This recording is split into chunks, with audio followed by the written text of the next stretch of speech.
Hello guys, আজকে আমার মন খুব খারাপ,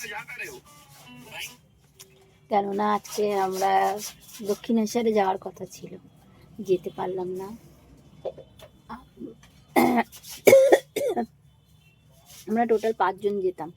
আমরা 2 জন, আমার শাশুড়ি, ননদ আর এক ননদের নাতনি, 5 জনা মিউজিয়ামে গেছিলাম।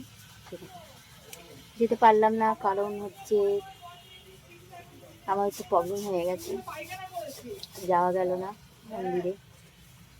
মনটা ভালো লাগছে না, কি করি বলো তো। তো আনন্দ করেছিলাম, কবে থেকে আনন্দ করছি, দক্ষিণেশ্বর যাবো দক্ষিণেশ্বর যাবো। যাবে আগে কদিন পর নিয়ে যাবো। হলো না যাওয়া, খুব কষ্ট হচ্ছে। এই আমার বর কাজে বেরিয়ে যাচ্ছে, রান্না বান্নাও কিছু করিনি। ফোন করে ওদের বলবো বলে সেই 5টার থেকে জেগে গেছি, তারপরে ফোন পেয়েছি 7টার সময়। সবাইকে বলে দিতে হলো, নাহলে আগে থেকে সকালবেলায় স্নান করে নিলে আমার মাথাটা ছিঁড়ে দিত।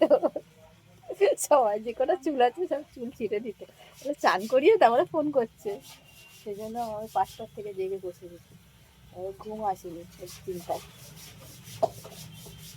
চলো কবে যাবো তোমাদের দেখাবো, সেখানে গেলে মন্দিরে। টাটা, আমার বর কাজে বেরিয়ে যাবে। টাটা।